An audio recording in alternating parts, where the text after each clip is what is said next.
자, 정말 말 많았고 탈 많았던 둔촌 주공 아파트의 재건축. 12,000세대의 우리나라 역사상 최대 규모의 아파트 단지 올림픽파크 포레온이 드디어 입주를 코앞에 두고 있는데, 이거 정말 큰일 났습니다. 입주를 코앞에 두고 아직도 불안감을 털어내지 못하고 전전긍긍하고 있는데요. 이유는 바로 잔금 대출 때문입니다. 지금 주요 시중은행들이 올림픽파크 포레온의 입주를 앞두고 잔금 대출 취급을 시작했는데, 중요한 것은 가계대출 관리를 위해서 은행마다 한도를 적은 수준으로 제한했다 이겁니다. 시중은행 중에 하나은행의 경우는 총 3천억 원 한도로 대출을 해주는데 5년 고정금리가 최저 연 4.641%니까 5%가 넘어갈 수도 있는 겁니다. 농협의 경우는 잔금대출이 총 2천억 원 규모로 좀 적죠. 역시 5년 주기형 고정금리 대출입니다. 대출금리가 연 4.8%인데요. 그리고 신한은행의 경우 취급 한도를 더 작게 1,000억 원으로 결정했습니다. 올해는 잔금 대출을 취급하지 않고 내년부터 취급하기로 했는데 역시 금리가 4.8%입니다. 이렇게 금리가 비싸고 대출 한도도 은행마다 정해져 나왔기 때문에 대출 받는 전쟁이 벌어질 수도 있겠죠. 이런 상황이 전개되면서 수분양자분들이 불안해서 잠을 못 잘 지경입니다. 제가 아는 어떤 분은 여기저기 부모님은 물론이고요, 이모, 고모, 친척들에게 돈을 빌려달라고 전화를 하고 또 그마저도 어려워서 친구들에게 전화를 돌려서 돈 빌려달라고 하소연하고 있습니다. 자, 올림픽파크 포레온은 오는 11월 27일부터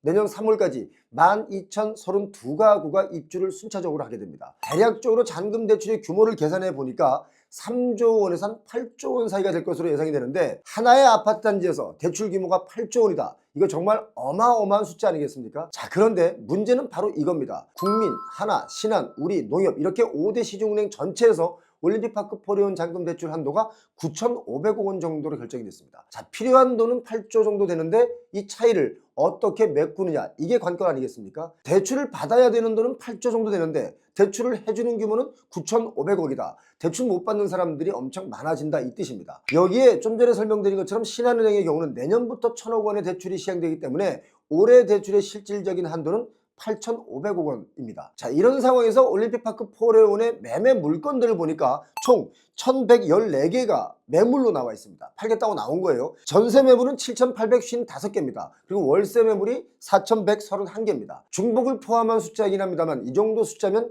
전체 12,032가구 중에서 제가 볼 때는 70%는 매물로 나와 있다, 이렇게 봐야 됩니다. 정말 많은 매물들이 쏟아지고 있는 겁니다. 사실 올림픽파크 포레온은 온갖 혜택이 다 주어진 아파트죠. 분양 초기에 분양이 너무 안 되기 때문에 여러 가지 혜택을 부여하면서 분양받기를 권했습니다. 분양가 상한제가 적용된 아파트의 경우는 주택법에 따라서 2년에서 5년간 의무적으로 거주를 해야 되는데, 이거 실거주 의무를 3년 유예시켜줬죠. 그렇기 때문에 입주 시기에 전세를 놓고 전세금으로 잔금을 치를 수 있게 되니까 투자용으로 사신 분들이 많습니다. 이렇기 때문에 실제 분양이 완료된 후에는 새 아파트가 부족하다 이런 것을 내세워서 피가 10억씩 붙었습니다. 올림픽파크 포레온의 아파트 피가 10억씩 붙으니까 그 주변의 아파트들이 값이 다시 또 뛰기 시작했죠. 그것이 서울 전역으로 번지면서 새 아파트 열풍, 그러니까 얼죽신, 얼어 죽어도 신축이다, 이걸 만들어냈고요. 또 값도 덩달아 마구 뛰었습니다. 이러다 보니까 야, 나도 갭으로 입주권 사서 돈 벌고 싶다라는 분들이 막 늘어났습니다. 그 이후 분양하는 분양물들은 실수요자분들보다 갭으로 사서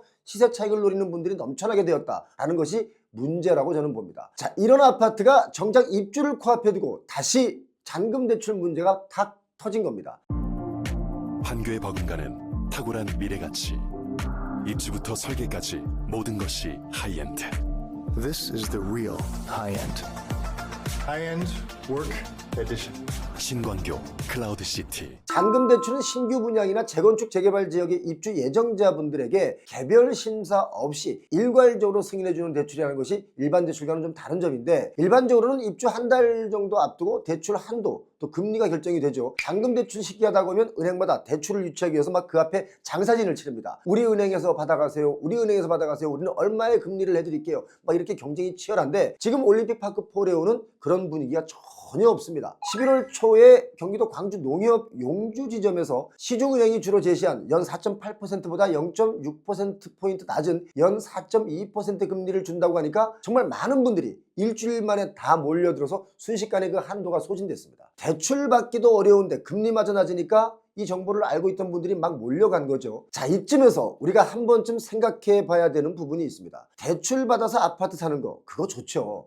대출도 아무나 받을 수 있는 것이 아니기 때문에 대출 받을 수 있는 사람이 행복한 건 맞습니다. 하지만 우리나라 가계대출이 정말 이거 정말 심각합니다. 올해만도 가계대출 증가 규모가 이미 지난 2023년보다 3배를 넘어섰습니다. 우리나라 가계대출 문제를 오죽하면 IMF나 세계은행에서 걱정하고 있겠습니까? 이렇게 심각한 상황이 닥치니까 금융당국은 어떻게 하겠습니까? 바로 대출을 조일 수밖에 없겠죠. 만약에 금융당국이 대출 규제를 하지 않는다면 지금 은행은 돈잔치를 하고 있을 겁니다.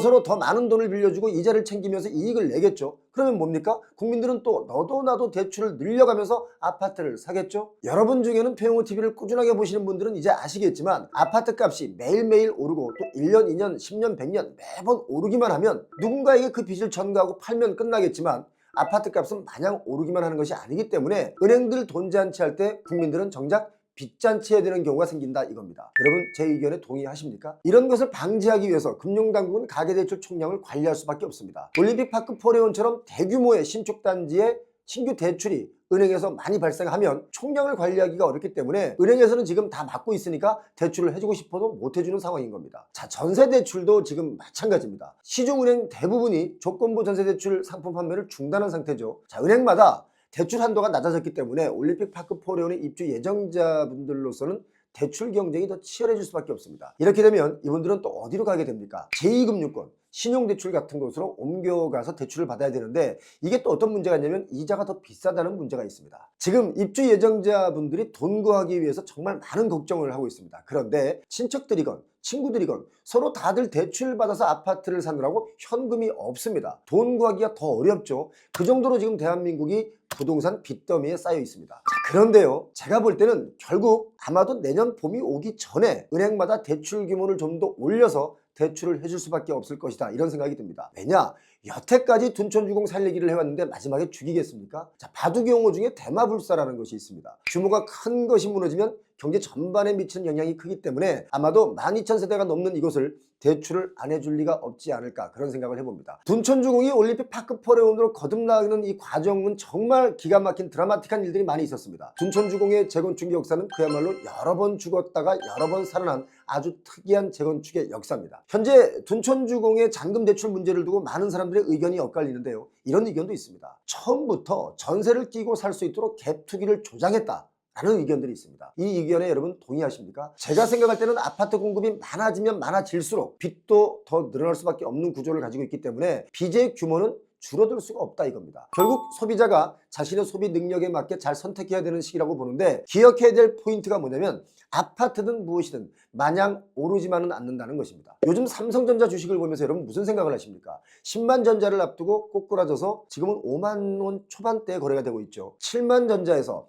여기가 바닥인가 싶었던 분들 그때 들어갔습니다. 그런데 다시 아닌가 하고 손절을 합니다. 6만 전자에서 이게 바닥인가 싶었던 분들 또 손절을 하고 지금은 5만 전자인데 여기가 바닥일지 아닐지 정말 아무도 모르죠. 어떤 분들은 4만 전자를 기다린다는 분들도 계십니다. 이런 분위기는 아파트도 마찬가지다라고 봅니다. 여러분의 의견은 어떻습니까? 제가 생각할 때는 아파트 값은 좀 내리고 먹거리를 만드는 기업들의 주가는 좀 홀홀 날아서 고용을 많이 창출했으면 좋겠다 이런 생각을 가지고 옵니다. 자, 오늘도 여러분 댓글 달아주시고요. 구독하지 않으신 분들은 구독 버튼 꼭 설정해 주시고 좋아요 함께 눌러주시면 고맙겠습니다. 다음 시간은 더욱더 알찬 내용을 가지고 찾아오겠습니다. 여러분 부자 되시기 바랍니다. 고맙습니다.